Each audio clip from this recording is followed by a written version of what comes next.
Video games, for years the domain of outsiders and geeks and people who look a bit like owls. Somewhere down the line, gaming went mainstream and now everyone plays them 18 hours a day, even George Alagaya. And while that is a lie, games have infiltrated popular culture and fundamentally changed the way we interact with the world. Yes, really. Now tonight, I'll share my personal, possibly bullheaded selection of the 25 most significant games that ever there were, and we'll be hearing from video game insiders, video game likers, and some reassuring, friendly, familiar faces so easily spook viewers don't shit their own kidneys out with terrified indignation. We'll show you games that broke out of the pixelated ghetto and romped across mainstream culture. We'll see games that'll make you feel guilty or make you cry or even introduce you to your soulmate. In fact, we'll show you nothing less than how video games changed the world. Because that's the title, so we have to.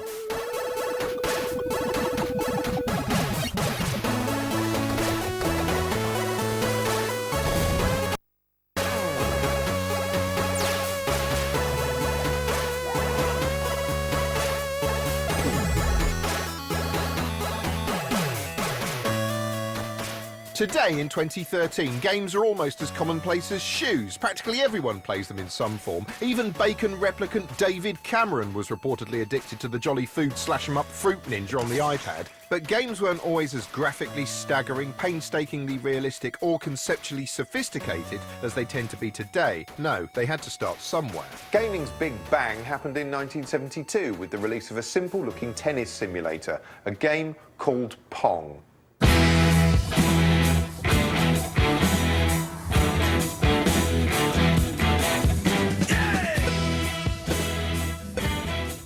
Pong, of course, was very simple. I mean, it begins with a black screen, as all great moments do.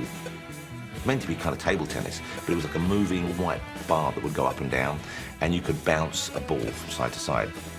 But it was so limited, so kind of basic in its function, and yet, curiously satisfying. Pong wasn't the first video game, but it was the first truly successful one, and it contains much of the same basic DNA as almost every game that followed. It was co-created by Atari founder Nolan Bushnell and programmer Alan Alcorn. Without these two legendary figures, there'd be no video games industry at all. I had completed the design, and we said, well, it plays pretty good, let's put it in a box and see if anybody will play it. And all it had was the name Pong on it. There's no instructions, there's just a coin mech, and Nolan and I carried it over to Andy Cap's Tavern and put it on a barrel, and within a short time, within a week or so, the thing stopped working. And so I went over to fix it. That became full of quarters. Yeah. I opened it up and the quarters just gushed out, filled my pockets with quarters, and came in the next day and said, Nolan, I think we got something's going on here. And we go, Pong was incredibly simple. I mean, everybody knows how to play ping pong. It was a very stylized version of ping pong on a TV. The controls were simple, just a knob each to move your paddle. There was also hidden depth. Atari allowed the ball to come off the bats in different angles depending on where you hit it, so it introduced this whole idea of skill and strategy, which is really, really important. Yes, it's hard to remember now, but in 1972, this was cutting edge. You know, I found the graphics on Pong, the little players, the little lines, they moved quite smoothly. It was quite impressive. And the ball moved smoothly, and the ball, by ball I mean square. We didn't make the ball square because we thought that a square ball was cool. It's the only way we could do it.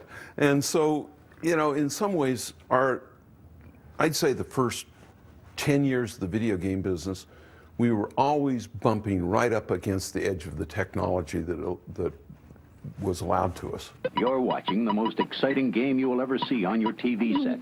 Telstar by Technology may have held the graphics back, but soon the rise of cheap microchips created a wave of Pong-like imitators you could plug in and enjoy in your living room, revolutionizing home entertainment at a stroke. Oops, a goal. Until Pong came along, you had to sit there and withstand whatever the TV threw at you, which in the 70s, with only a handful of channels, often meant a choice between a documentary about bricks or Jimmy Savile. Now, suddenly, there was a box you could plug directly into your TV and take control. And at the time, the very idea of that was mind-manglingly exciting. That was the revelation. The fact that you didn't feel passive for the first time, not that you don't mind being passive with TV, but for the first time you were doing something here that translated to something over there in the form of a game. That was kind of mind-blowing. So I think it was just the miracle of actually being in the TV and operating something from your couch was just the game changer for me. And I can remember gathering around it with my whole family. It was like, you know, it's like the piano in the like 1940s or something, Victorian era. We all gathered around and were amazed at this idea of interacting with the television screen. Even though the graphics were like profoundly simple, there was that sense that this was a whole new thing that was happening. Trad TV was clearly so rattled by the obvious threat posed by the technological upstart, it made desperate attempts to incorporate the new enemy into its flagship entertainment shows. When Pong came out, they tried to use it as part of a live TV thing, and I know I'm not imagining this, with Bruce Forsyth. Nice to see you, Nice! Well, what else could I say? Okay, Bruce Forsyth had jumped ship from BBC to ITV for a huge pay packet. It was a big story back then, and ITV gave him the whole of Saturday night.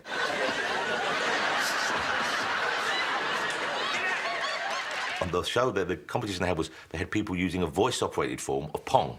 I know I've seen this. I know you're looking at me like I'm hallucinating, but I've seen this. Ladies and gentlemen, tennis.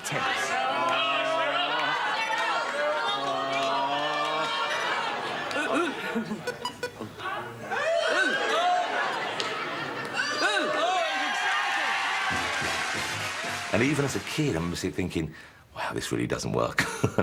In the years following Pong, amusement arcades filled with coin-guzzling monoliths became a common sight. But in 1978, the success of one title catapulted gaming out of the dark and further into the mainstream.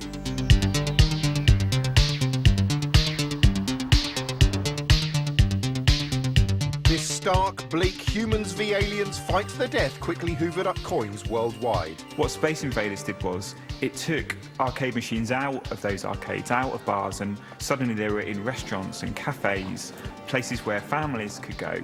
I think it was the first game that really did that. It took games into the mainstream.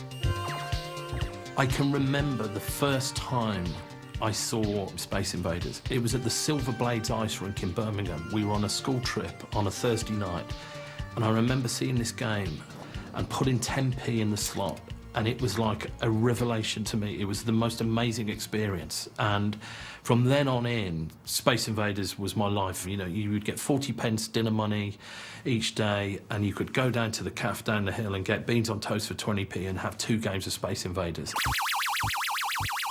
The pace of Space Invaders was beautiful. As a noob who'd never played, you know, an arcade game before, you could walk up, you could put 10p in, and you could play for like 5 or 10 minutes without being annihilated. And that pace meant that it drew people in. Also, it satisfied something which gamers seem to enjoy, attrition, cleaning something up. You had this block of stuff which had to be cleared away. It's odd because it's something you can never win. You clear them up and then there's a little pause and they all come back again. But somehow you want to keep on doing it. Mastering Space Invaders became an overriding obsession for many. This is one of the first published books by revered author Martin Amis. It's Invasion of the Space Invaders, a surprisingly in-depth collection of his arcade tips, with a foreword by Steven Spielberg. Martin Amis has since disavowed his involvement in the Space Invaders tip scene. And the game's appeal wasn't simply restricted to the nature of its challenge. The sheer experience was equally important. This was the first game to evoke a distinct mood and tone. The music sped up as soon as the aliens got closer to you, and it was like that excitement and that sort of, oh, you know, this is really responding to what I'm doing. It's like a heartbeat. When the Space Invaders are coming down the screen, it's dum, dum, dum, dum. It you know, accentuates your own kind of tension, and it was perfect. It was very stylistic. You know, the shape of the alien, as soon as you saw it, you kind of understood it and it burnt into your mind.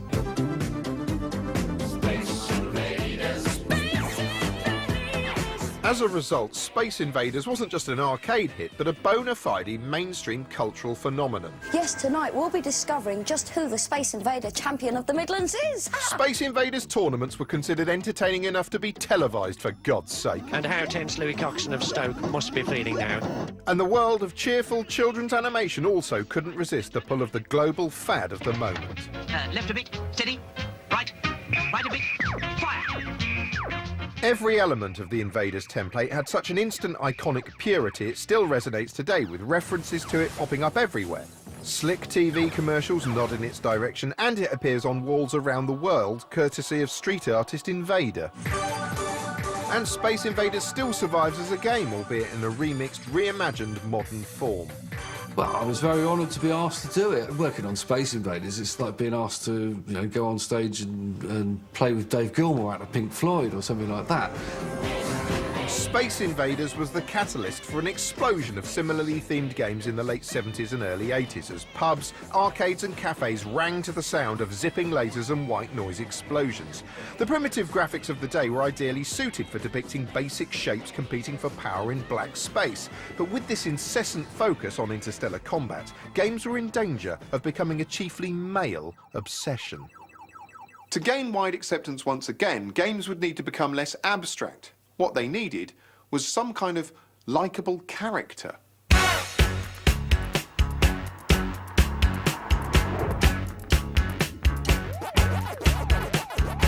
Pac-Man was arguably video gaming's first mascot. He's sort of the first character, I guess, the sort of very, very iconic character of video games. The designer of Pac-Man, he introduced this Japanese concept of kawaii, which is cute. Lots of Japanese design is based around this sense of kawaii, cuteness. And so not only Pac-Man is very kawaii, very cute, but also so are the ghosts. And he did this because he wanted it to appeal to young girls and women as well as men. And in fact, he said in interviews since then, which sounds kind of sexist now, but he's thinking of how can I make it appeal to women? Oh, I know, women like food. So he was famously, he'd seen images of a pizza with a slice taken out, and he saw Pac-Man in that image. And Pac-Man does have a lot of character. I think the reason why everything went kind of Pac-Man crazy for a while was because he had a face. Even the ghosts, even the enemies had character and they had names. Inky, Blinky, Pinky and Clyde, they all had very distinct personalities, and they did their own thing in the maze. Pac-Man's rudimentary artificial intelligence also represented a breakthrough, tricking the player into thinking the ghosts were actually alive with their own personal traits. Blinky, the red ghost, was a fast, aggressive hunter. Inky, the blue one, was a dawdler. Pinky would anticipate where you were going and try and block you off, while Clyde, the orange one, was programmed to rapidly chase you until he got too close, at which point he'd dart back into a corner. This hidden layer of sophistication made the ghosts seem less like computerized drones and more like fallible living characters. But the Pac-Man ghosts I really liked, and the cherry, the idea of this floating cherry was cool, and the fact that it changed when it ate. I mean, all these things were kind of pretty major steps forward. This was the grammar of gaming being constructed before your very eyes. It was the first time people have thought, okay, well, why not do this? It was the first video game to actually feature cutscenes as well, because there were little humorous cutscenes with Pac-Man and the ghosts, before each level. You had Pac-Man being pursued by a ghost, and then Pac-Man getting a giant, he'd turn around and chase the ghost off the other way, and one of the ghosts would get his little robe caught, and a bit would come out, and you'd see his pink leg sticking out from underneath. It introduced a gentle element of humour to gameplay, which I think helped broaden its appeal. Likeable characters are big business, and Pac-Man was no exception. Pac-Man, instantly after it came out, it was so enormously popular, we started seeing Pac-Man t-shirts, Pac-Man lunchboxes, there was a Pac-Man cartoon. Pac-Man soon became a staple of the cheesy American Saturday morning cartoon slot, winning his own goofy series as well as some irritating commercials. Now, Pac-Man isn't just a game you play, it's a crispy corn cereal that's coming your way. Delicious! For a time, no quintessentially 80s commercial was complete without a whorish cameo from the circular pill freak. Pac-Man was on stuff. There was a Pac-Man board game as well. It was terrible, like a terrible board game, but with a big plastic Pac-Man that would go about gobbling up pellets and stuff. And even there was the kind of weird knockoff stuff as well. Like, how do you badly draw a Pac-Man, you know what I mean? But a badly drawn Pac-Man. And that's an impressive thing when you see some merchandise and you go, that Pac-Man doesn't even look like Pac-Man. And that's when you know something's really caught on in a big way. In the wake of Pac-Man's success, games began to resemble living cartoons, bright, cheerful worlds packed with non-threatening characters. A golden age entertainingly celebrated earlier this year in Pixar's charmingly evocative film Wreck-It Ralph. My name's Wreck-It Ralph. I'm gonna wreck it! Ralph, you are a bad guy, but this does not mean you're a bad guy. I don't want to be the bad guy anymore. So far, so twee. But that was about to change. The USA and Japan had ruled gaming's roost, but now the British were coming, and we weren't interested in some cute yellow bauble running around a maze gobbling dots. We were bringing something else with us. We were bringing anarchy. The early 1980s were a heady mix of the Iron Lady's Iron Fist, soaring unemployment, Charles and Di's sexless kissing, and this footage of the Rubik's Cube that has to be included in every 80s nostalgia montage by law. All of which provided the backdrop to a major revolution in British homes as the computerised future arrived. Now, it doesn't look very futuristic looking at it now from the vantage point of the future, but it did back then. That's how time works. The explosion of home computing that happened in the 80s was almost unique to Britain because of Close and Clear. In 1982, Sir Clive Sinclair launched the ZX Spectrum, a cut-price home computer intended to automate staid and some might say piss-dull tasks like spreadsheets and home economics. But more excitingly, as far as Britain's school kids were concerned, the Spectrum could play games, often rudimentary clones of existing arcade hits, but games nonetheless, and for a fraction of the price of the swanky American cartridge systems.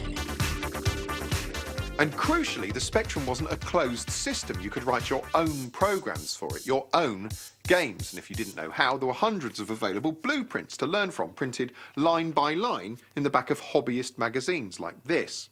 I would come home and see my brother playing with his computer and learning to code it, using a language called BASIC. What was it?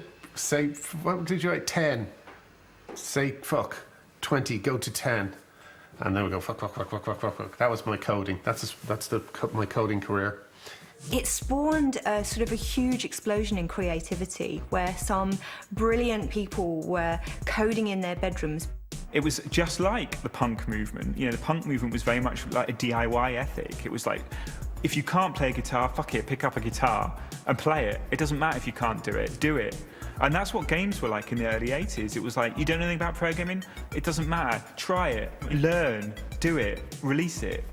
If you ask me, the ZX Spectrum was the people's computer, a true British original. It didn't have the fastest processor, its graphics were primitive, and the keyboard was this notoriously awful dead flesh rubber catastrophe. But it did have an immense range of bizarre and imaginative games, shot through with a uniquely British sense of humour.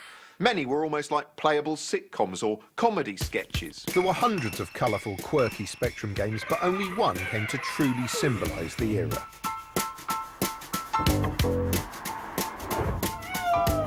I mean, the first thing that you're struck with Manic Miner is the hideous tune of the beginning.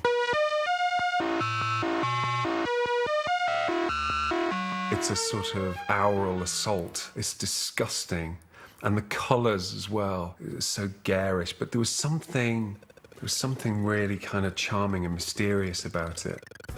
What's fascinating to me now about Manic Miner is just the excitement of the rooms and how many rooms there were. And you know, all you were doing was looking at something that, I don't know, had a few different blocks flying around. But there was something really thrilling about it. What made this landmark game all the more unusual was that it was written in just 6 weeks by a 17-year-old called Matthew Smith. Every single Spectrum owner in Britain had that game, and that's how good it was. It's absolutely chock full of humour. The game is very much Matthew Smith. The guy's a legend, and rightly so, and Manic Miner is his signature. Manic Miner makes it onto our list for being the quintessential Spectrum game, an idiosyncratic, peculiarly British homebrew classic still celebrated today in clever, fan-created homages on the internet. The Spectrum's chief rival was the all-American Commodore 64, a more powerful and altogether more confident system marketed with the emphasis on fun in impossibly wonderful advertisements. Are you keeping up with the Commodore? 'Cause the Commodore is keeping up with you.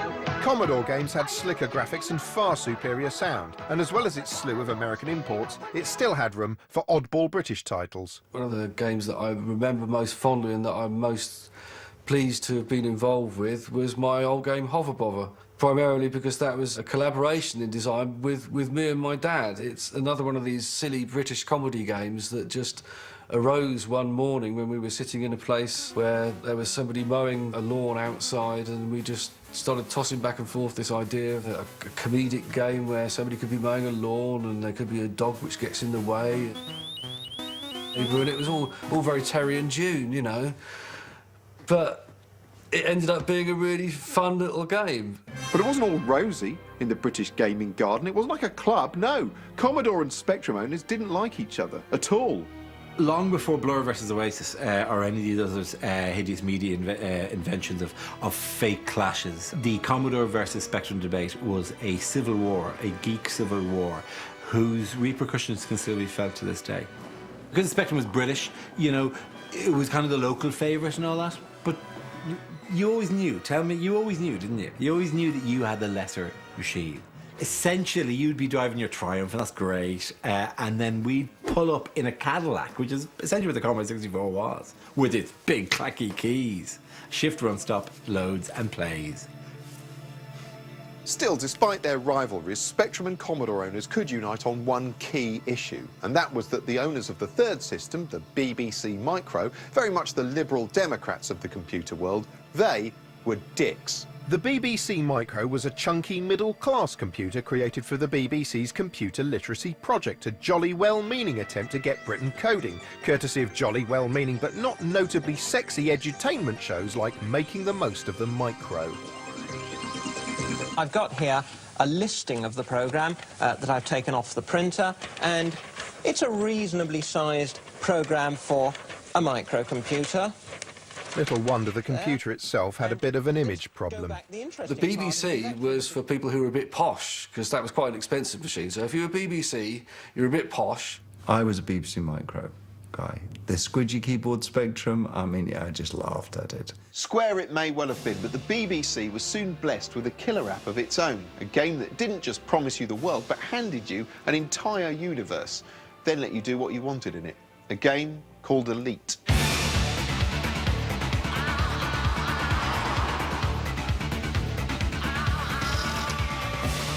These Spartan monochrome wireframe graphics, primitive by today's standards, were stunning at the time, but that was only the start of it. Elite came out in 1984, and it was really a groundbreaking game on so many levels. It was impossibly big. You know, what Elite did was it simulated the entire universe. It wasn't, you know, it didn't do anything by halves. Elite was made by two incredibly intelligent university students called Ian Bell and David Braben. And technologically, it was a massive, massive achievement because you got these enormous galaxies into 32K, which you couldn't even open a Word document with that now. That game almost feels like it fell through a time hole from 20 years in the future. Like, it shouldn't have existed back then, both technologically and also in terms of what they were trying to achieve in creating a living 3D world. Elite wasn't just a technical marvel, but a conceptual one. Until then, almost every game told you, the player, what to do. There were rules, and you had to follow them, punching buttons like a lab rat. Elite jettisoned the rulebook into space and let you get on with absolutely anything. It was the first what we would call a sandbox game or an open world game. You can play the game in any way you want. It's not linear anymore. Suddenly you are given a playing environment and you can choose to do mission A first or mission D first. You can also choose not to do any missions. You can just go out there and explore if you want to. Suddenly you could really control your entertainment experience in ways that were never possible before. The fantasy of exploring a limitless galaxy is a seductive one, hence the success of memorable exercises in wish fulfillment such as the camp but lovable Star Trek, or the rambling, picaresque shenanigans of space-hopping hobo Doctor Who. Those interstellar bumbags had all the fun. Now, thanks to Elite, you could explore the universe like Kirk or the Doctor. But unlike them, you didn't have a deep space travel card, no. You had to pay your way by trading goods. And the quickest way to earn big money was to trade illegal stuff, like slaves or narcotics, just like Doctor Who doesn't. Massive bastards could even turn to piracy, blowing up other ships and stealing their cargo. I'd always seen Elite as, imagine the sort of 17th, 18th, 19th century of sailing ships going across the Atlantic, trading all sorts of goods. You know, should you just cover the normal things, or should you cover the things that were deeply illegal? We wanted the player to have the freedom to do good and to do bad. It was like kind of Thatcher in space. It was make money in this universe however you want to do it. If you want to sell slaves, if you want to sell narcotics, if that's the way to do it, even though there was risk involved, that's what you did. If you can imagine, in the mid-1980s, you know, we were at the sort of like the height of capitalism and the economics of life and the politics of life as well were reflected inside the game. It wasn't overtly meant to be political at all, but I think it sort of, as a sort of child of its time, it sort of became that way because of the money focus of the game. You know, you found yourself playing the game because you wanted that docking computer, you wanted that large cargo bay or whatever, and you sort of aspired to the next bit of money, and you would do anything in the game to just try and get that little extra bit because you wanted it so much. There were so many new concepts in that game. It was such a leap forward that I think for publishers and for the audience at the time, it took a little while to get their head around it. But once they understood what was possible, that you could create worlds inside a computer, that was just absolutely amazing. Elite gave birth to an entire genre of open-world sandbox games in which the player is largely free to create their own narrative, the most famous example being the gleefully anarchic and morally wonky Grand Theft Auto, which we'll return to later. So, Britain had enjoyed a mini renaissance of early gaming, but the rest of the world wasn't just sitting around, giving up and going... Thousands of miles away, somewhere terrifyingly foreign, a boffin was working on a game so nightmarishly addictive it would soon enslave all of mankind and destroy the world as we knew it. Kind of. You'll have to watch the next part to see if I've oversold that.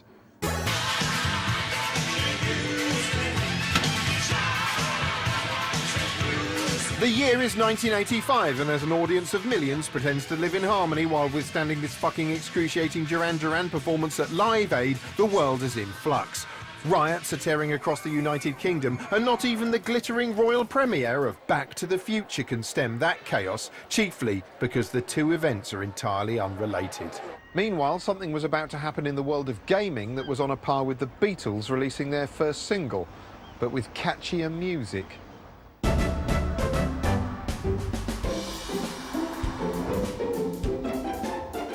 When Mario first appeared as the protagonist in the challenging Donkey Kong, he was known only as Jumpman. A few years later, he popped up in the somewhat bare-boned platformer Mario Brothers, but it wasn't until 1985 and the release of Super Mario Brothers that he became an instantly recognisable icon.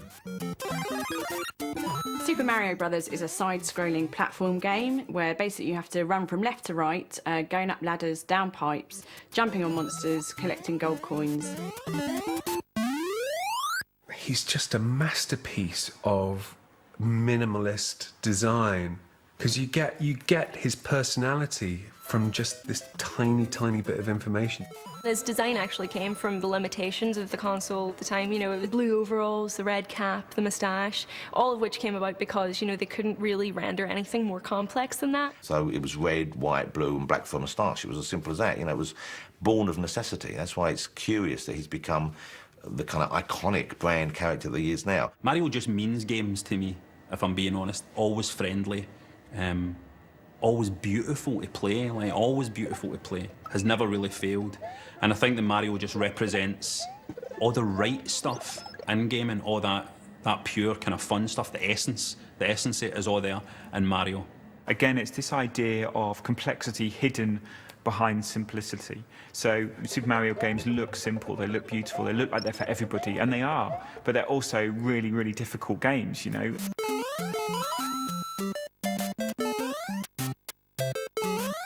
Oh, you idiot! Here's the hallmark of just how well judged Mario's level of difficulty is. In the process of playing it, you'll die hundreds, if not thousands of times, but each time you'll blame yourself, not the game, and it's that constant sense that next time you can do better that spurs you on and keeps you playing.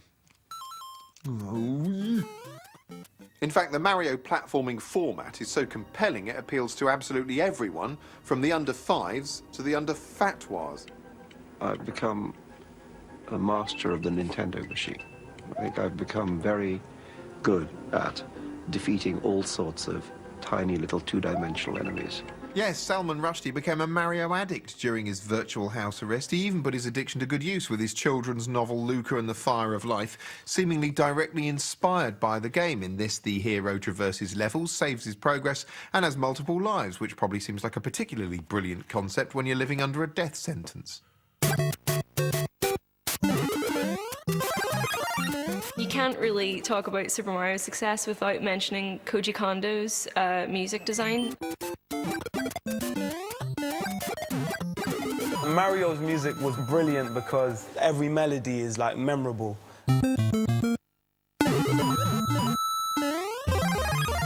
There were so many of them. Ba ba ba ba ba ba. Da da da da da da. Da da da da da da da da da da da. That's the sickest one, I think.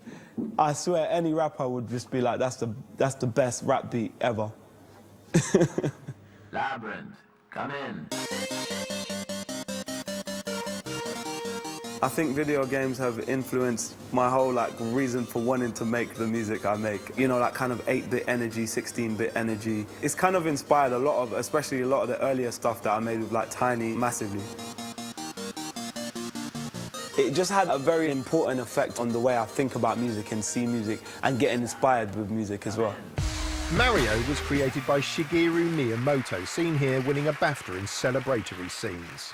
No other game designer has ever been able to replicate the just sheer joy of exploration and childhood wonder like Shigeru Miyamoto. People talk about Miyamoto as the Spielberg of game design, and he very much is. He's a man who creates wonder on the screen like no one else. In fact, Miyamoto isn't just the Spielberg, but the Walt Disney of games, responsible for an unprecedented number of treats, including the beautifully designed and widely beloved Zelda series. Unlike many video game mascots, which tend to be a Crash Bandicoot in the pan, Miyamoto's creations have endured, largely because the games they appear in tend to be very well made. Mario, in particular, has become almost a kite mark of quality. If you've grown up with Mario, then he's part of your life, and so there are now parents who want their children to experience Super Mario in the way and have the excitement and joy of problem solving and winning games that they did with the Mario characters, and it's a joy to watch my children sort of enjoying it. Back on Earth in 1989, the Berlin Wall fell, marking the end of the Cold War in the Eastern Bloc. And these weren't the only tumbling blocks and falling bricks the Soviets had to contend with.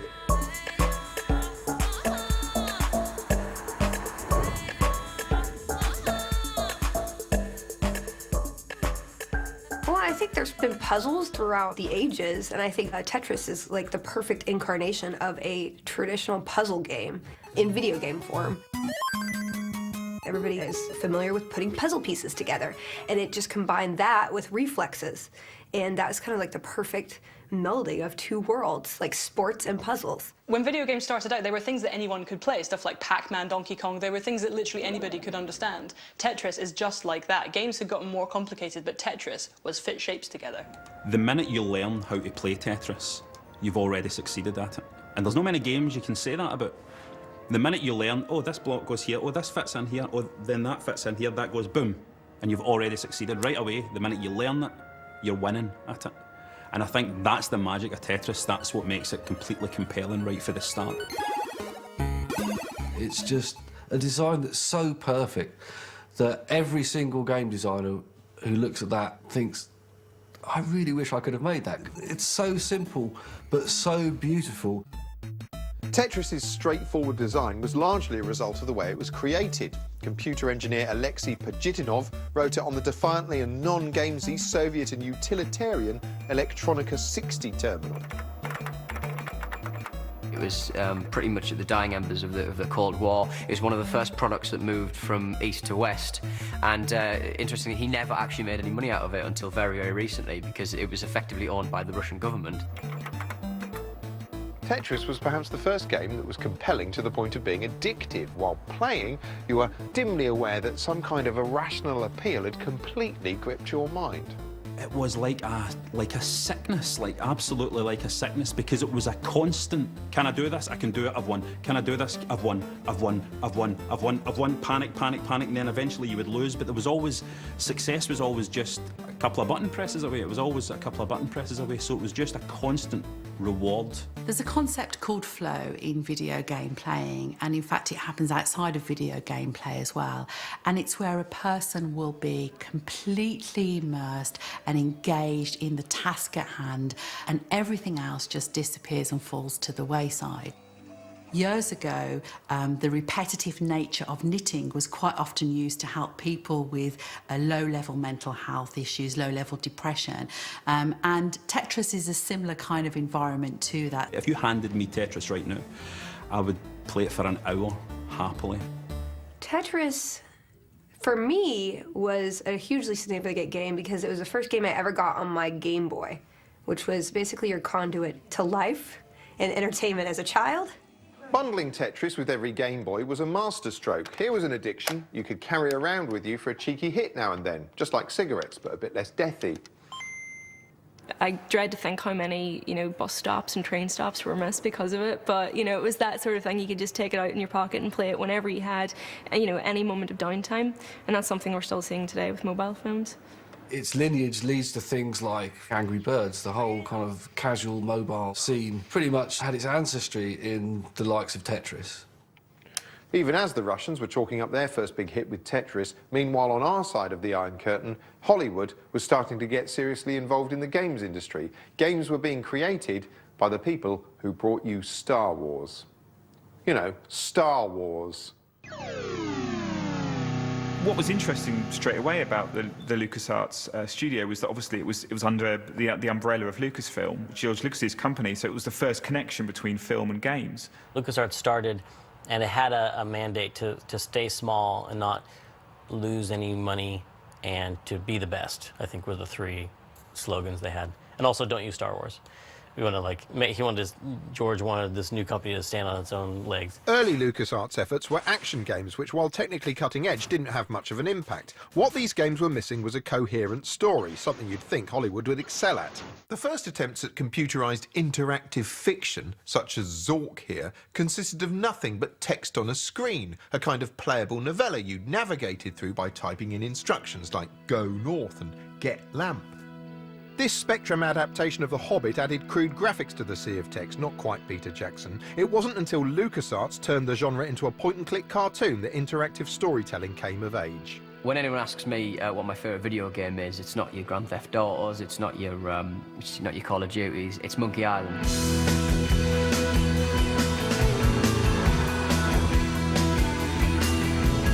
The secret of Monkey Island was a brilliantly realised comic adventure overflowing with character and charm. What I loved about the Monkey Island series was the fact that they were a little bit romantic at times. The main character, the protagonist, was a guy by the name of Guybrush Threepwood, this wannabe pirate who just really didn't have it in him. He didn't have the guts, he didn't have the nous to become this famous pirate that he'd always wanted to be. We had Elaine Marley, the love interest in the piece. She was funny, the script was excellent. The main antagonist, the main baddie, a ghost pirate by the name of LeChuck, and I love that character so much. I've actually got a tattoo on my leg of the man himself. Not only is it a beautifully programmed game and a wonderful looking game, really very lovely visuals to it and really distinctive, but also at the same time it also had a very strong character sense of humour about it, kind of a tone, basically, in the way that a good movie has a tone. Like, so few games are genuinely funny, and this game was not only funny in its writing, it used its mechanics to set up a lot of the comedy.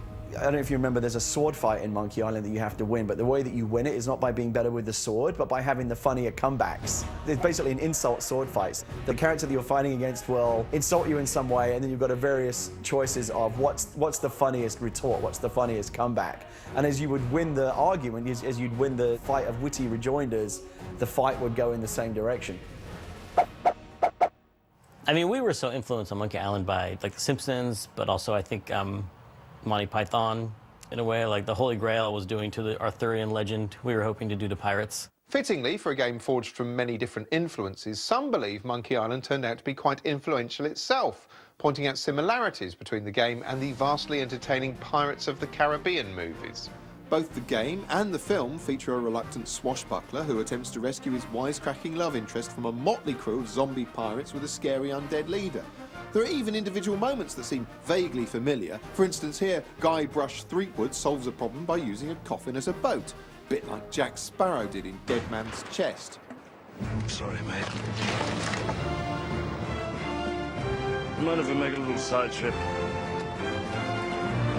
I didn't think so. All of which I'm sure is a total coincidence. It's hard for me to watch those movies and not see little glimpses of Monkey Island in them. But, I mean, Monkey Island was really based on the Pirates of the Caribbean ride. I mean, that was my whole influence for that game. So it's kind of a full circle thing. Monkey Island earns a place on our list for bringing cinematic storytelling techniques to interactive fiction, and its spirit lives on in advanced contemporary games like the grim murder mystery L.A. Noire and this year's flawed but interesting Beyond Two Souls. For the mission's sake, try to keep Aiden from killing you. But no promises. They're impressive, but a bit po-faced. Nothing since has had the humour of Monkey Island. All this stuff about spinning yarns was all well and good, but when would games learn to focus on the really important things, like teaching children how to maim and kill? The answer, fortunately, was soon. Bang! The early 90s were brimming with firsts. The first President Bush was gleefully waging the first Gulf War, the first McDonald's opened in Russia, and something called the World Wide Web became publicly accessible for the first time. Popular youth culture, meanwhile, was entranced by slackerdom and the grunge scene, as detailed on gaudy entertainment shows like The Word. But there was also a new wave of cultural icons hailing from Japan, whose specialist subject on Mastermind would have been kicking the shit out of each other.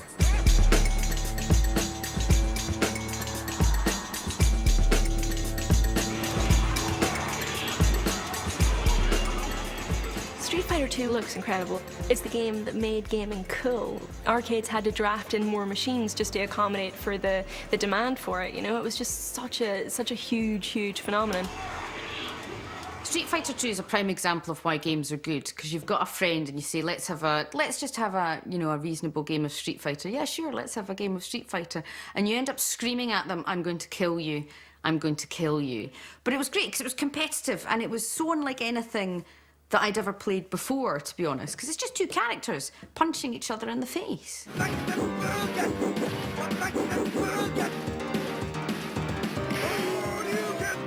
It was definitely competitive, especially when you play with bad winners. I call them bad winners because while they're knocking you the hell out, they're just like, yeah, bam, take that, and you're just getting totally trashed up. There have always been head-to-head games. Pong was a head-to-head game, but they tended to be simple tests of reflexes until Street Fighter 2 came along. This too was a test of reflexes, but also, crucially, a test of memory, agility and strategy. Now, unless you know what's going on, it looks fairly mindless, but it's actually far more complex than it appears. And I think the key thing about Street Fighter 2 was that it popularised the idea of kind of complexity in the control systems. It was one of the first games to introduce the idea of special moves, so each one of the very colourful characters had their own way of fighting. To perform, say, Ryu's Rising Dragon Fist, your fingers have to perform quite a complex dance on the controller. You have to memorise and then perform this move at lightning speed, which makes it a bit like mastering a musical instrument. Someone playing Street Fighter 2 is making hundreds of strategic decisions at lightning speed. It's basically scissors, paper, stone, but on a bewilderingly complex scale. People who are playing Street Fighter 2 now, it's still really competitive, and they're doing frame-by-frame analysis of where the vulnerable windows are and like when you can use which attack and what blocks what and what doesn't block what, and it's just crazy. That's why it's so satisfying when you win. You aren't simply thumping someone in the face, you're outwitting and outperforming them while thumping them in the face. Street Fighter 2 influenced a whole raft of other beat-em-ups of growing complexity, such as the phenomenal Tekken series, which, as you can see, became increasingly more violent. Still, at least no one's ever inspired to actually do that kind of thing in real life as a consequence of playing the game. And I remember when I was a kid, my brothers made me fight with another kid.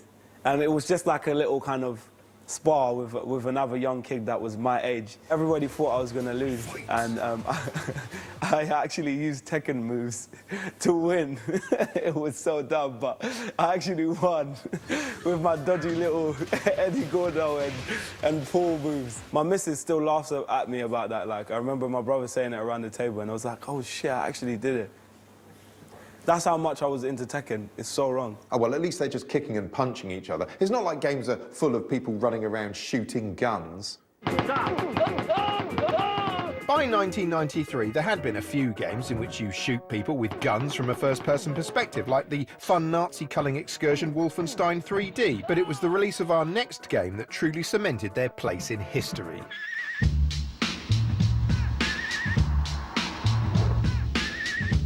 Doom was a flabbergasting, ultra-violent descent into bloody hell. The first time I saw Doom, my jaw was on the floor. It was absolutely stunning.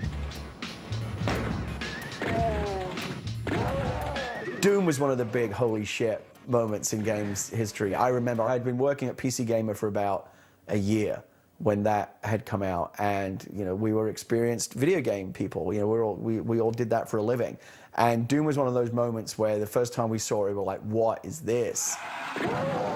The modern-day shooter is Doom, essentially. id Design effectively created the first-person shooter with the Wolfenstein before Doom.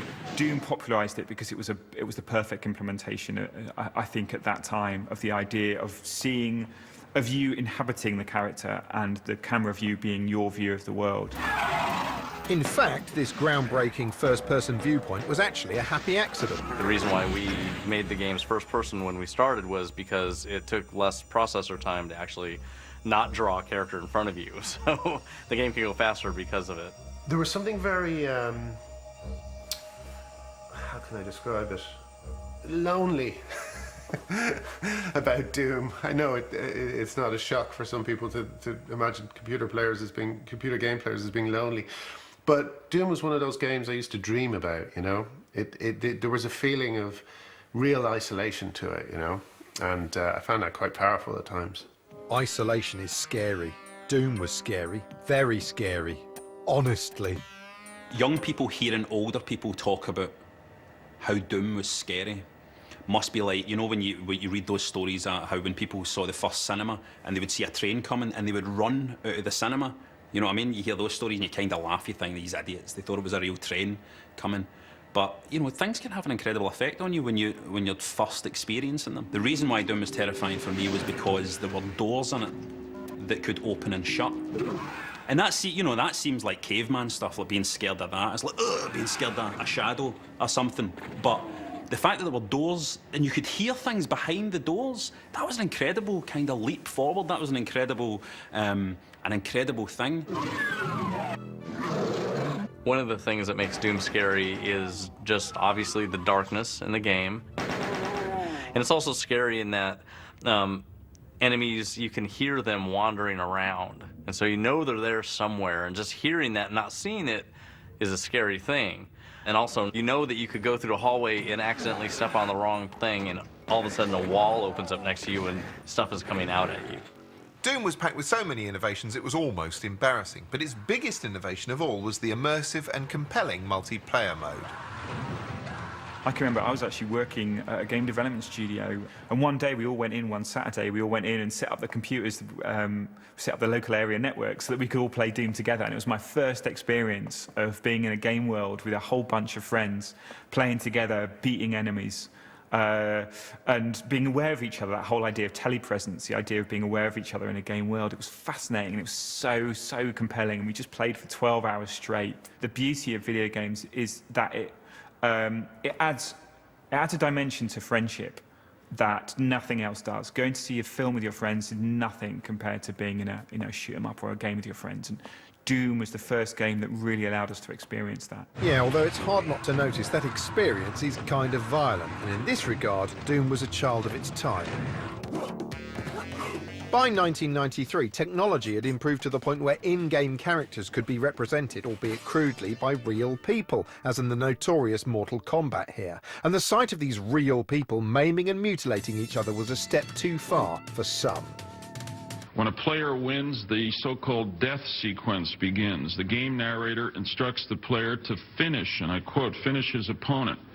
The player may then choose a method of murder, ranging from ripping a heart out to pulling off the head of the opponent with spinal cord attached. Every generation seems to have some sort of cultural moral panic, whether it's, Elvis Presley's hips or video nasties or whatever. And in the 90s, it was video games. It was games like Doom, and Mortal Kombat that had what were perceived to be super gory, terrible graphics, which when you look at them now is ludicrous, because of course it's just basically it's like people made out of CFAX getting blown up. Just as controversial was the frankly crappy Night Trap, which came on the exciting new CD-ROM format, threatening to turn games into full-motion video nasties.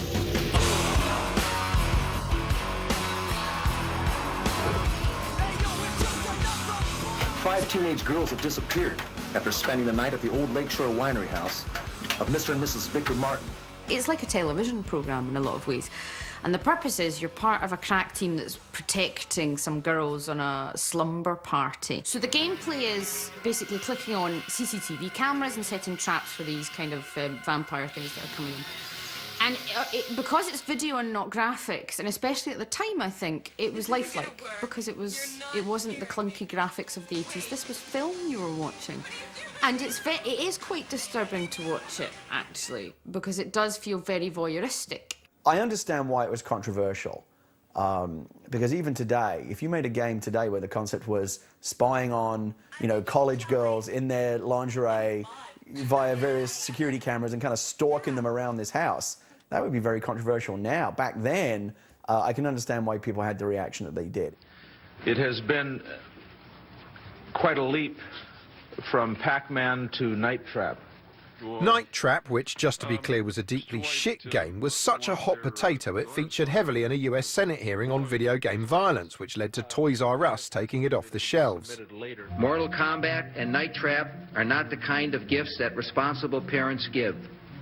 Night Trap, which adds a new dimension of violence specifically targeted against women, is especially repugnant. Significantly, it led to the creation of the US video game rating system, a voluntary code designed to alert parents to content that might be unsuitable for their disgusting children. This had a twofold effect. On the one hand, the games industry was aware it was being watched, but on the other hand, the introduction of ratings meant games could now be conceived and marketed explicitly as not for children. Suddenly, developers had a green light to pursue nasty games for nasty adults, leading to further controversy with the death-packed pedestrian splattering Carmageddon being briefly banned in the UK in 1997, and the MP-alarming Grand Theft Auto making its debut that same year.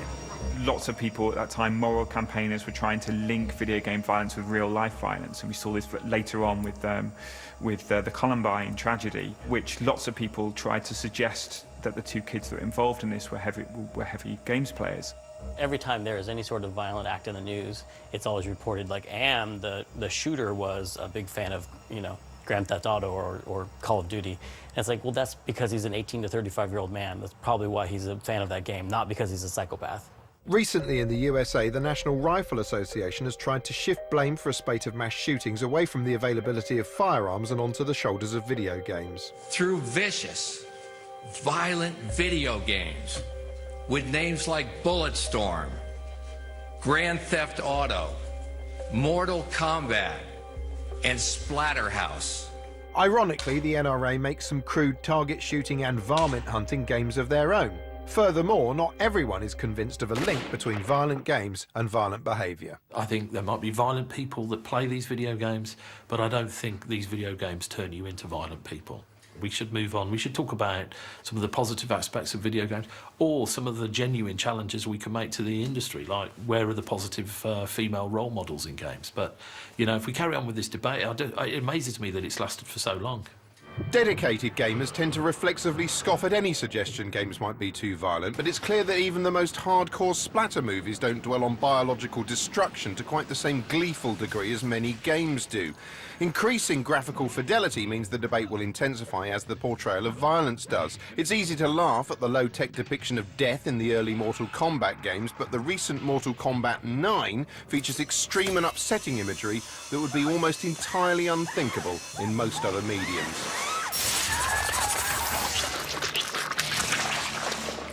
Kung Lao wins. Flawless victory. Despite scenes that shocking, Mortal Kombat 9 failed to generate any real controversy, but then many games still fly somehow under the cultural radar and consequently aren't called upon to justify themselves.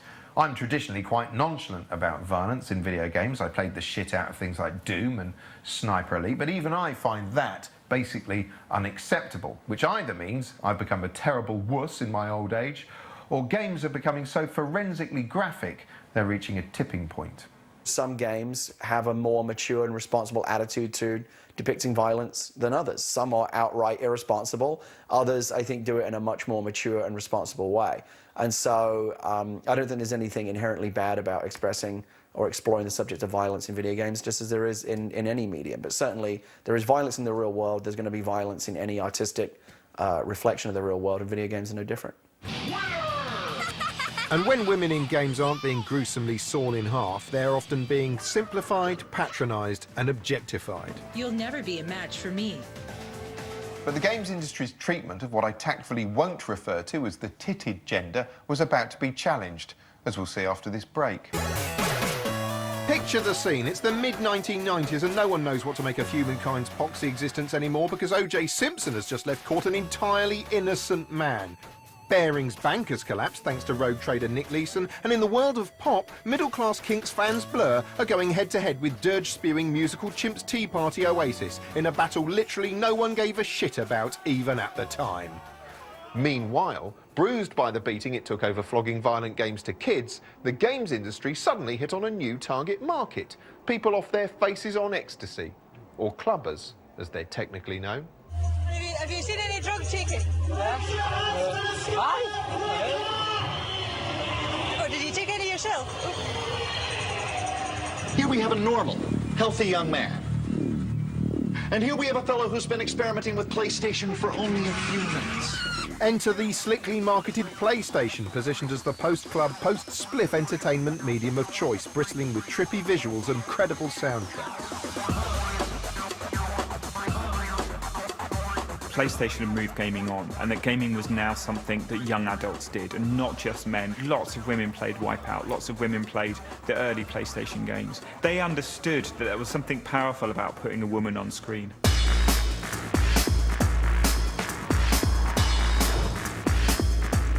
Tomb Raider was the first game that I became obsessed with. It was the only game really at the time where there was a woman involved and a woman with a couple of guns shooting some stuff and being pretty kick-ass. Partly inspired by the gutsy female image of singer Nena Cherry and post-punk toon feminist Tank Girl, Tomb Raider's Lara Croft earns a place on our list for being gaming's first true female icon. This was the era of Loaded and FHM, and Lara Croft somehow was kind of a virtual representation of that whole idea. She was kind of sexy Mario, the sexy Sonic. I mean, there's been so much discussion about, was she, you know, an object of female empowerment or was she an object of male titillation? When I was, 10 years old playing that game, that didn't matter to me. All I saw was a woman where previously I'd only seen a man, and that was huge for me. Having ruled the late 90s, brightening up trendy magazine covers and appearing in irreverent soft drinks ads, the 2000s would be less kind to Lara despite, or perhaps because, of being portrayed by the equally unrealistic Angelina Jolie in a pair of noisy but not very good Hollywood action flicks. Stop! But then in 2013, Tomb Raider was rebooted and reimagined with an increased emphasis on story and Lara's character. I'd finally set out to make my mark, to find adventure. Another key difference, this time the lead writer was female. I didn't really like the way that she'd been adopted by the wider media and somewhat over-sexualised, and I felt that as a younger female gamer I was sort of being pushed away from the franchise. And so when I took on the role of helping develop this new younger Lara, I really thought about what myself as a gamer when I first started out would have liked and what the younger me would have responded well to. You can look at the journey of video games and mirror it with the journey of Lara Croft as a character. At the beginning, she was a look, because video games were mostly about looks. And then, as time's gone on, Lara's creators have tried to make her more of a character, more of a relatable person. And similarly, all video games have been trying to tell stories that are more human and more relatable. The new Tomb Raider reboot feeds into that. What you've got there is a character who was once an avatar and is now becoming a person. This shift reflected a debate about gaming's depiction of women that was already well underway. In many ways, games still seem psychologically lodged somewhere around 1978, full of eye-candy dolly birds without much to say for themselves, and the voices questioning this have been growing ever louder. In 2012, when cultural critic Anita Sarkeesian launched a Kickstarter campaign to fund a series of short films about female stereotypes in games, some male gamers reacted by bombarding her with rape and death threats. I don't believe video gamers are sexist, and I don't believe most games are sexist, but also you look at video games and you can't deny that there are things in them that are not flattering to women and that make you roll your eyes and sigh, or sometimes make you really angry. And I think that it's not so much gaming culture that's unfriendly to women, it's internet culture. Even today, a huge number of games still place you, the player, in the shoes of a boring, cookie-cutter Caucasian hetero dude with a dick and a gun and fuck all else of interest. But there are some exceptions. Mass Effect's a good example of a mainstream video game, like one that a lot of people buy, that does include something other than straight white men. And for that reason, it has a very devoted following among people who aren't necessarily straight white men. In Mass Effect, your character is basically bisexual by default. You can flirt with whoever you want and pursue a relationship with whoever you want. And it's sad that that's progressive, but you know, in a video game of that kind of size, it is progressive. I didn't know you were such an optimist. You have that effect on people. Meanwhile, back in the late 1990s, those cool adult gamers weren't content to simply experiment with things like female protagonists, such as Lara Croft. No, they wanted whole new kinds of experience. Games had become set in their ways. There were too many predictable platformers, or metronomic fighting games, or by-the-book shoot-em-ups. What was required was an entirely new kind of experience, an entirely new kind of game. And that's precisely what turned up, wearing a bobble hat.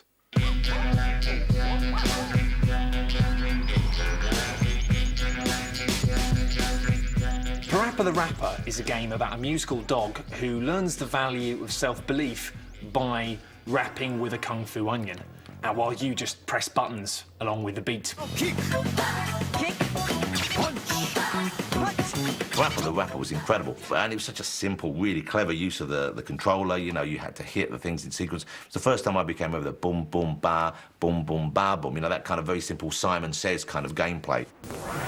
Simon sets the pace. You follow right along. Simon Says-style rhythm action games began with the endearingly advertised computer smart-ass Simon. Simon has a brain. You either do what Simon says, or else go down the drain.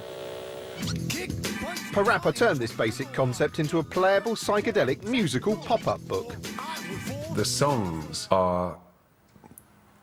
they're so catchy and insane. I never dream it would be like this. I am the #1 ruler of the 7 seas. The skunk over here will bring you luck. The skunk over here will bring you luck. I often listen to the Onion Man song, or the driving school one. Check and turn the signal to the left. Check and turn the signal to the left. There's the one where they're all waiting to go to the toilet. The toilet over there will bring you luck. So get up, I got no time to spare. There's the driving school one. Did I say that already? Yeah. Parappa the Rapper was appealing because it made people like me who have absolutely no musical ability whatsoever feel like they did. that was a big part of its appeal, the fact that you were pressing buttons in time. There's no musical talent in that whatsoever, but you felt like there was. Parappa the Rapper led to games like Guitar Hero, in which you use a simplified push-button guitar to play along to recognisable hits from big-name acts. Later games added far more realistic instruments, meaning players were genuinely improving their skills, however old they were, or weren't, as you can see from this charming footage. The very latest rhythm games have taken this to its logical conclusion. You now connect a real guitar directly to your console. In fact, they're not marketed as games anymore, but bona fide musical education tools. Not a bad legacy for a cartoon dog in a hat, although Parappa himself has been largely forgotten, relegated to appearing alongside 50 Cent as a pop culture reference in subversive comedy shows. Turn around! Plunging and kicking and turning around. We'll be punching everything inside. Parappa, you never returned my phone calls, so now eat bullets and lick my balls!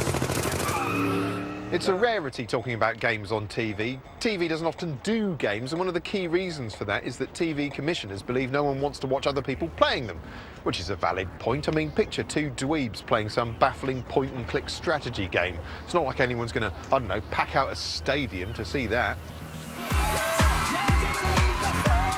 This illuminating documentary footage depicts emotional South Korean fans watching their idols in action. And who are their idols? These guys, shit-hot StarCraft players. The Koreans are quite into StarCraft.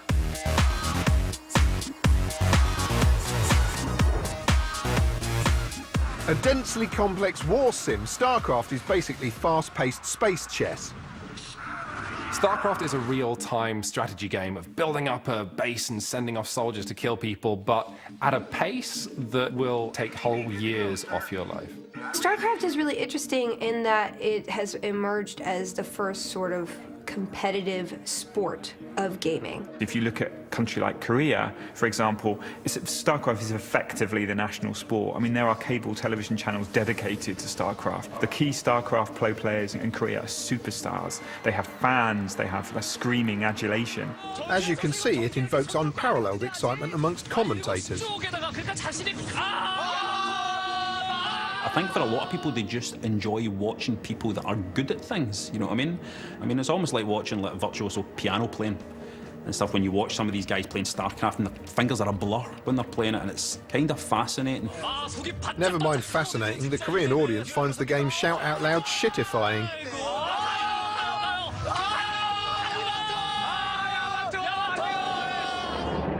Shortly afterwards, the year 2000 arrived in a flurry of optimistic fireworks, and humankind wondered what majesty the new century would hold. And it turned out the answer was a voyeuristic reality show in which egotists entertained the nation by sharing a bog for 6 weeks. But they weren't the only housemates that were entrancing millions.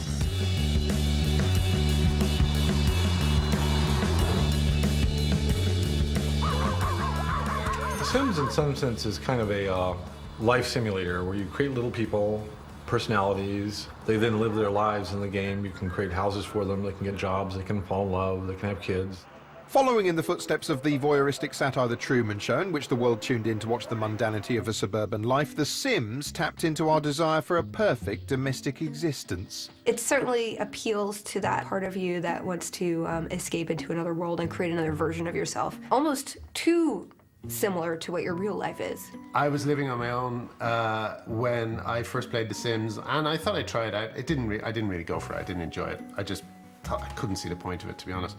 But I was playing it, and it was in the very early stages of the game when you just buy a flat.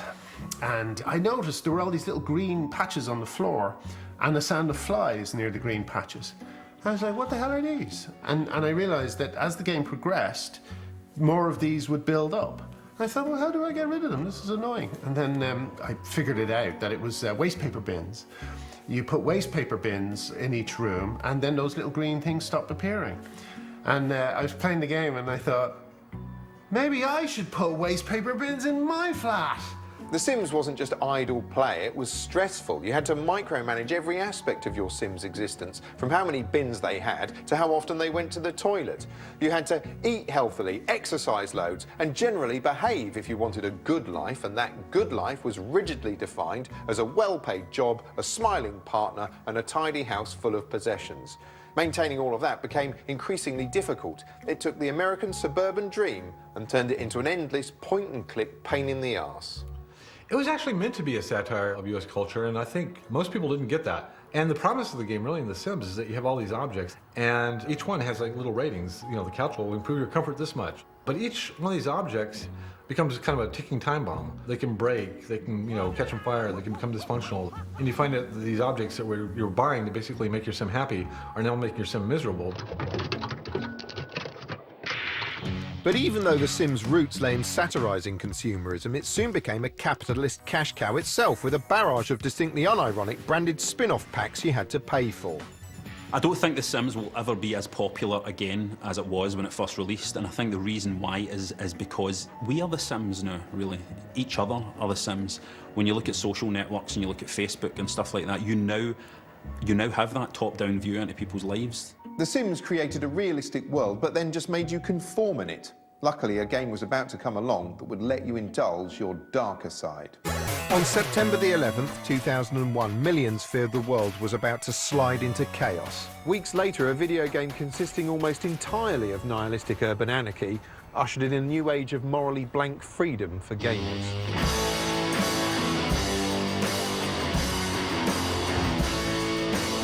I love the feeling of dropping into what is a pretty realistic simulation of a working city and then just causing havoc. It's just sort of like perfect escapism for me. Early incarnations of Grand Theft Auto were somewhat primitive and looked vaguely reminiscent of the rebellious bedroom-coded ZX Spectrum games that were part of its genetic code. Despite being set in an exaggerated version of the USA, it was a defiantly British game made in Scotland from mudders. Grand Theft Auto arrived at DMA Design, a small Scottish development team in Dundee, and it was something they'd worked on there. A very small team had worked on it for like 4 years, and it was thought of in their studio at that time as kind of like the runt of the litter. Then in came Sam and Dan Hauser, who took on a publishing deal with DMA Design. They became the kind of producers of the game, and it changed. And when Grand Theft Auto 3 came out, they used 3D visuals, which made the game feel more mature, but it was also much more aware of wider cultural issues. They had lots of cool music in it. And again, there was a sense of anarchy to it, but it was more out of control this time. I'm only pretending to play that. Grand Theft Auto 3 was an immense blockbuster, revolutionising a franchise that's become one of the most lucrative entertainment properties in history, with an influence that stretches beyond the world of games. If you watch the film Drive with Ryan Gosling, that film, I do not believe that film would look the way it does if it wasn't for Grand Theft Auto. You know, lots of people say that the director essentially made a non-interactive version of Grand Theft Auto. His world, you know, the world of Drive, as it's depicted in that film, is very much influenced and inspired by Grand Theft Auto, I think. But unlike cinema, most of the stories told within the world of GTA are ones the player effectively writes themselves, using the freedom of their own actions. Don't be no wise-ass punk, now give me that. The other day, I stole a car. I was shooting someone in the head, and my wife was shouting, "Shoot him again, shoot him again." Now, we're two very peaceable, cat-loving ladies from Glasgow.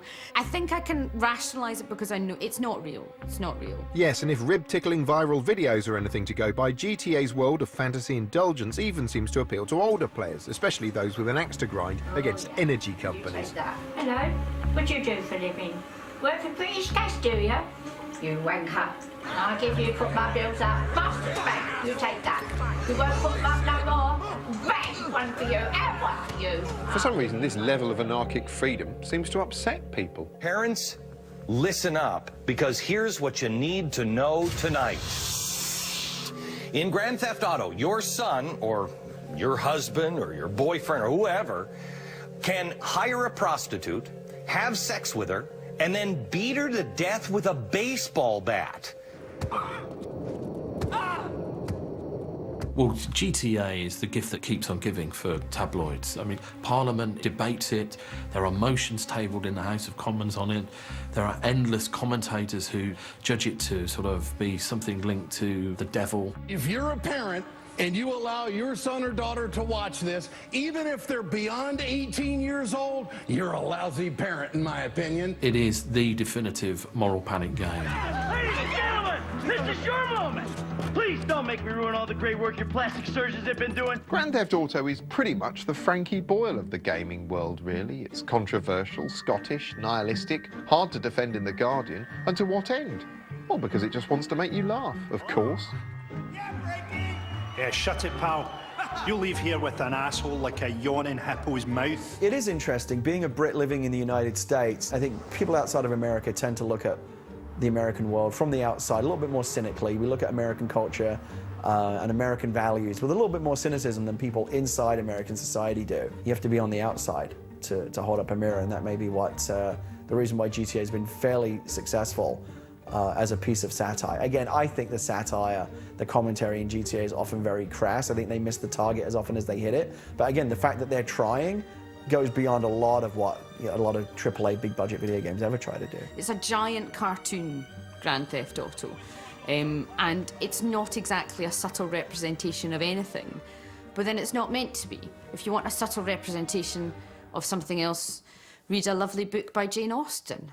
Grand Theft Auto is all about causing mayhem and not giving a fig about the consequences, but increasingly some games are prompting players to consider the repercussions of their actions, and they do it with surprising grace.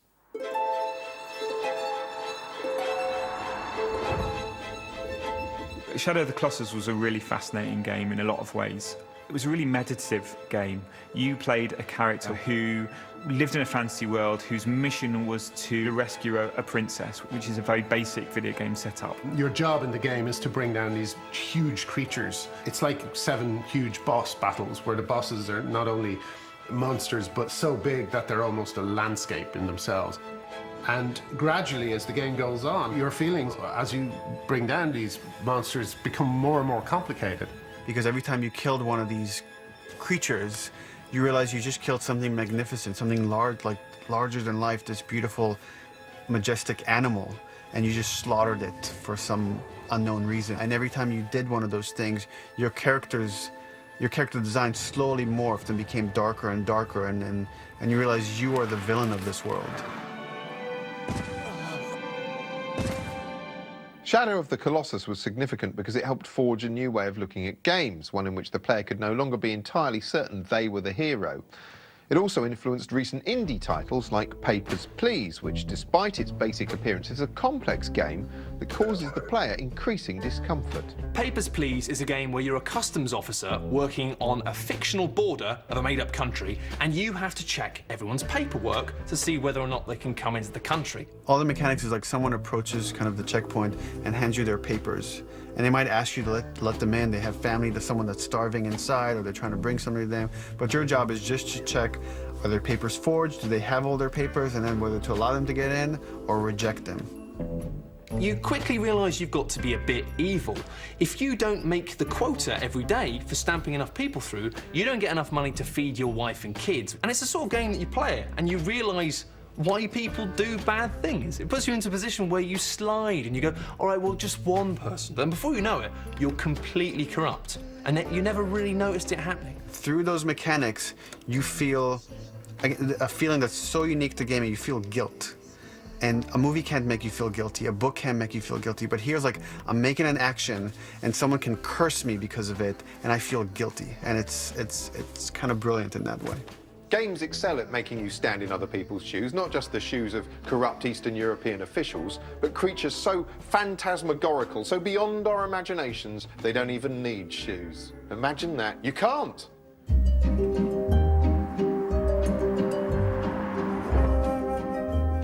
Something happened in the mid-2000s with the rise of what's called the massively multiplayer game. And this, for me, was the point at which the line between games and reality started to get quite blurred. My wife got super into it, so did my son. And what was nice was, in actual fact, it became quite a nice mother and son thing to do together. You know, it was very interesting. You know, they would go on raids together.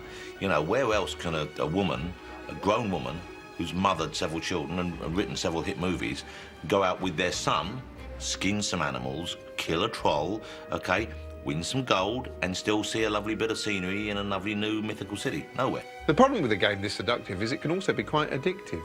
Regularly, I would play for 14 hours straight.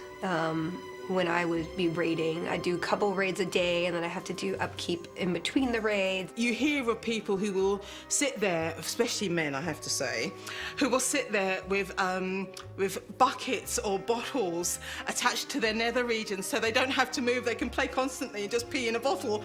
The cliched image of World of Warcraft players as addicted, shut-in husks neglecting their own lives was memorably satirised in this South Park episode. Man, bathroom! What, hon? Bathroom! Bathroom! Oh, that's a big boy, isn't he? Yeah, and never mind World of Warcraft, that is the tragedy of all games, isn't it? The way they steal you away from the real world where all the normal people live and encourage you to stay indoors. Gaming's just such a sad, sedentary pursuit, isn't it? It's totally unlike, say, the way you're sitting there in a darkened room passively watching me say this. Box sets are the silver bullet in this. Everyone who complains to you about playing Far Cry 3 for 30 hours has sat you far more of that in terms of Games of Thrones or Breaking Bad, all of which was a pretty sedentary activity, right? And no one down on box sets. No one's going, oh, these are appalling. Box sets are making our children fat. So that's always been the one I want slam. Have you watched a box set recently? Well, of course I have, because I have watched Der Klugenfergen, the new Scandinavian murder thing. How is that different to playing Grand Theft Auto 5? Yes, you may learn the word or two of Danish as it goes along, but it's exactly the same experience. In fact, it's more passive. At least my thumbs are getting a workout. Never mind a workout for your thumbs, what about your other fingers? Early video games were simple, and so therefore anybody could sort of pick them up and figure out what to do. Then there were overlays upon overlays upon overlays of complexity to where if you picked up a PS3 controller, it looked a little bit like the cockpit of a 747. The minute you went to a one-button gesture thing, it empowered a whole bunch of new gamers. And that was really the power of it.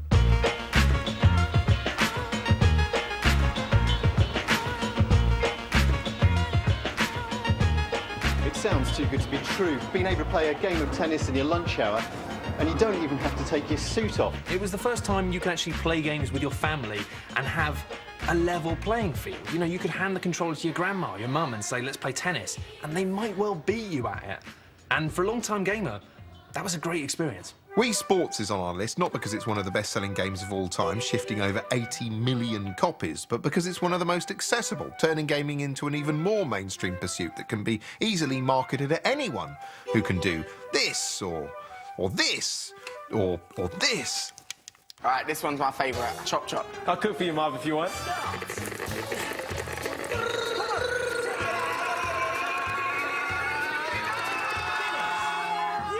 After the spectacular coming of the Wii was the Microsoft Xbox Kinect, which did away with the controller and instead watched you with its beady camera eye and judged your every action like Orwell's Big Brother, but fun. The new incarnation of the Xbox comes bundled with this more advanced, bulkier version of the Kinect, which can now analyse your heartbeat and facial expression. Gesture technology has now dribbled out of gaming and into other everyday gizmos like smartphones and even televisions, which now routinely require you to wave at them like some kind of peasant, as we can see from this unsettling advert. And the gaming world hasn't finished invading your life just because it's taught you to perform a few gestures like some kind of gibbon. No, as we'll see, it's after nothing less than your soul. 2007 was grim. Even the launch of the spangly new iPhone couldn't distract anyone from the unrelenting misery of the global economic crisis. What could you do for cheap escapism? The cinema was full of crappy threequels and a new Transformers movie, so that was out. And thanks to the smoking ban, pubs now stank of sweat and arse gas. Fortunately, there was one form of entertainment that still delivered, and it chiefly delivered by letting you shoot people in the face.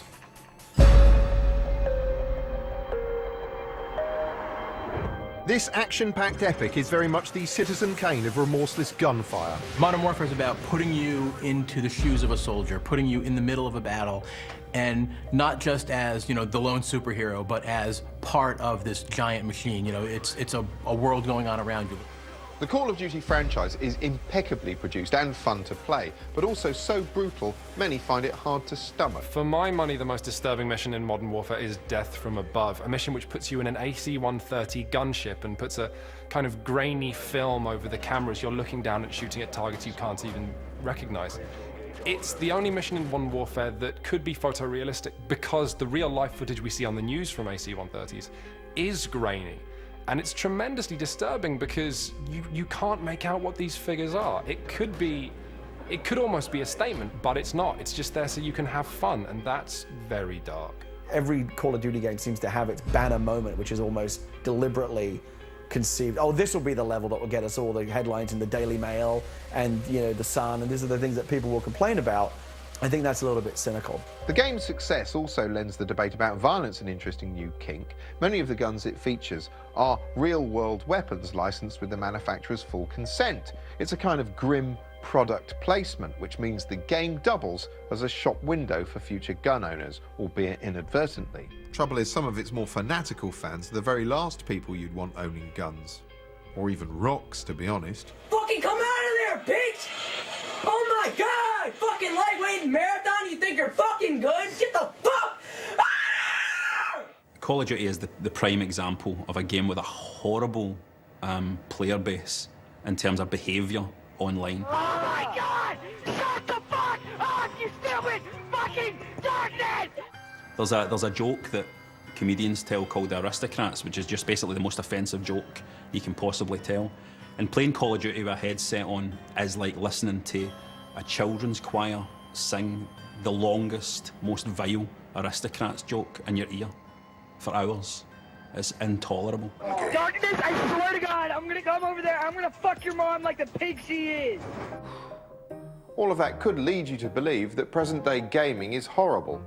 Not necessarily. Video games are in an amazing place right now because you've got these giant blockbuster games that are like giant Hollywood movies, and then you've also got the equivalent of the independent film scene. You've got games that are made by one person, two people, little teams who are saying something that they want to say. Just like indie films came about when the cost of making films was drastically reduced, now tools and publishing options are available for essentially the little guys who just want to put their game out there, games that don't have as much appeal, but cost so much less. They can recoup their investment with just a few thousand sales. Suddenly, it seemed the idiosyncratic bedroom coder of the 1980s was back with a vengeance, like someone had turned back the clock. And an unusual time-twisting indie platform game called Braid led the charge.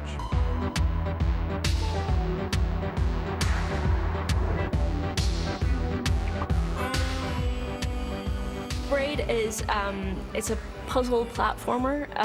It was created by Jonathan Blow. On the surface, it's all about a guy, Tim, trying to rescue a princess from a horrible monster. When you first pick it up, yeah, I'm just playing a platform game. But then going into kind of the fourth dimension of playing with concepts of time and reversing and speeding up and manipulating time in a way that took something that looked familiar and completely reinventing it. One aesthetic thing I didn't like about it was the main character just didn't care for the little guy. He looked like a sort of squashed Hugh Grant. You know, that's just my taste. You know, I'm not a fan of miniaturized Hugh Grants. Braid is almost a game that's kind of too smart for its own good. Almost, I kind of feel like it's a game you admire. But I definitely remember reaching a point where I was like, I'm not really having fun anymore. And that's fine. That's absolutely fine, because I think for indie games, they have to explore what a game is. Braid earns a place on our list for proving indie games could sell, paving the way for other individual and experimental titles. Braid was swiftly followed then by Limbo, which again was a beautifully stylized, very emotionally wrenching story of a small boy walking through kind of ethereal landscape. Journey is probably the most famous example at the moment of that. Fabulously beautiful, incredibly emotionally involving. There's a point where the little fella just can't quite make it up a snowy mountain, and Jesus, it'll get you. Many of the new wave of indie titles hark back to the retro past, offering subversive or surprising reimaginings of gaming's heritage. And indie games aren't something you have to seek out in some obscure hobby shop. Today you can buy them without leaving the comfort of your own hand. There's this whole line of video game genealogy that starts off with the arcades and moves through the Game Boy and stuff like Tetris and Mario and ends up with modern arcade-like mobile games like Candy Crush and Angry Birds. Games started off as something that everybody played, and now they're, again, something that everybody plays.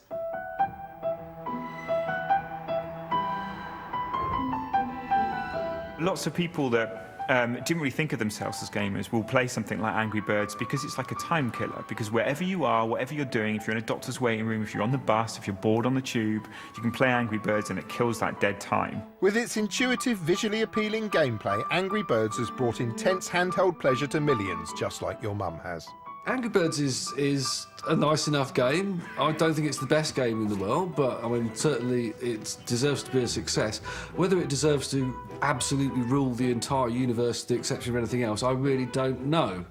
Well, even yesterday when I was going to buy my train tickets to come down here, I looked over at the ticket clerk's phone that was lying next to the ticket window. Angry Birds. It's just everywhere. Like Pac-Man way back yonder, Angry Birds has become an unstoppable kiddie-wink merchandising phenomenon, with branded goods, cartoon shows, theme park rides and all. But Angry Birds isn't the only indie game to have built an empire. Our next game is, if anything, an even more impressive achievement.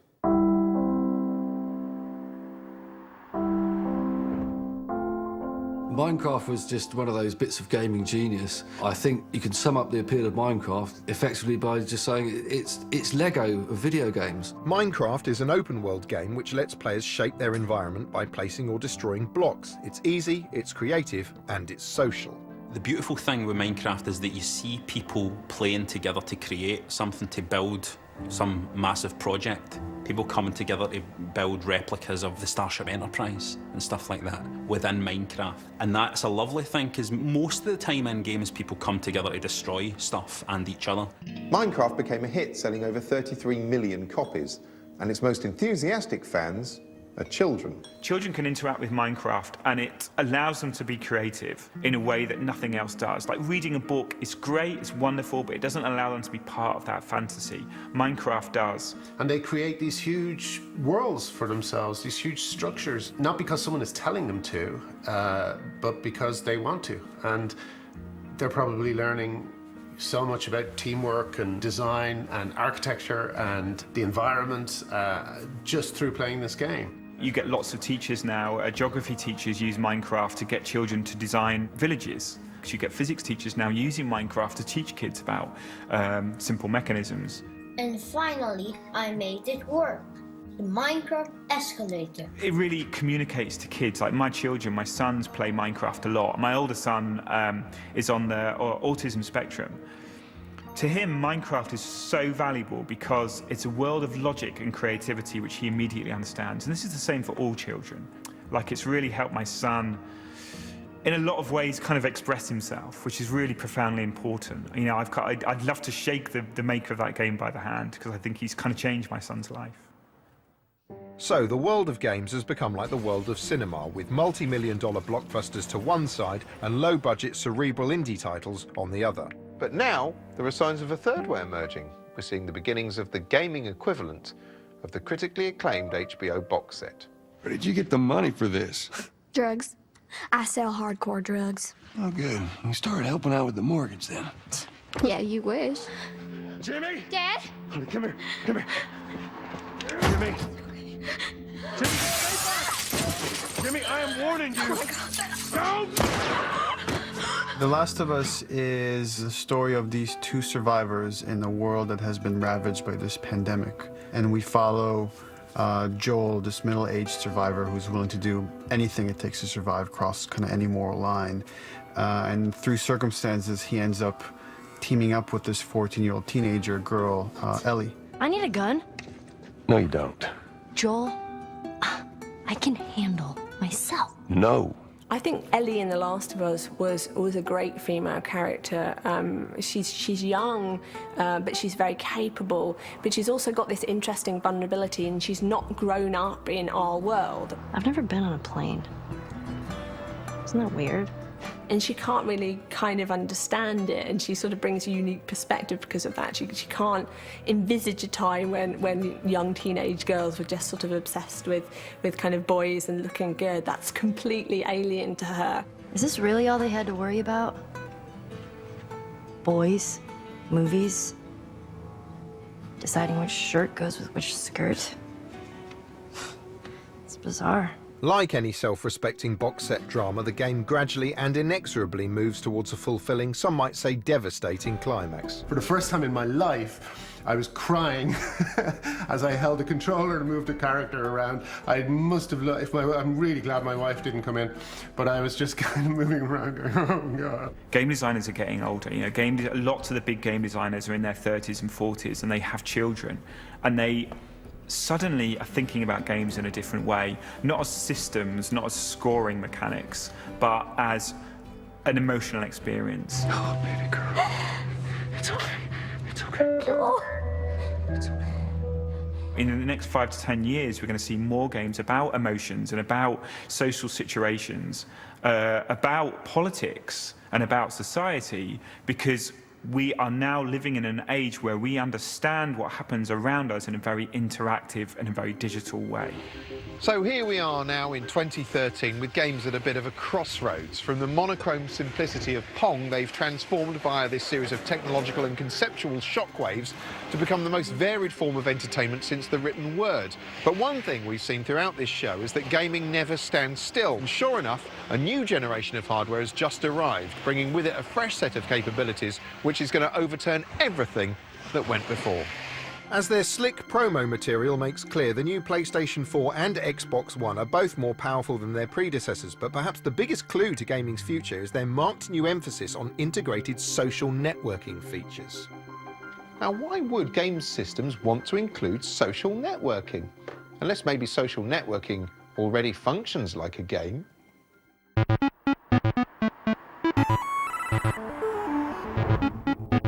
Twitter is a massively multiplayer online game in which you choose an interesting avatar and then role-play a persona loosely based on your own, attempting to accrue followers by repeatedly pressing lettered buttons to form interesting sentences. The biggest way in which video games have affected our world, for me, is the increasing gamification of real life. Stuff like Twitter is a game. It's about, you know, small achievements adding up to bigger ones, and it's about playing the rules of whatever you're in.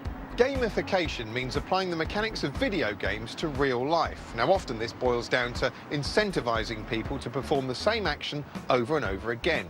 Each time Mario headbutts a block, he gets a coin. When he gets 100 coins, he gets an extra life. And these perpetual little pats on the head compel you to bash those blocks for hours. By supplying a constant stream of fun-sized rewards, social networking has by accident gamified whole aspects of our lives. Every second, another little gold coin for you to collect. More followers, more retweets, compelling you to interact over and over again.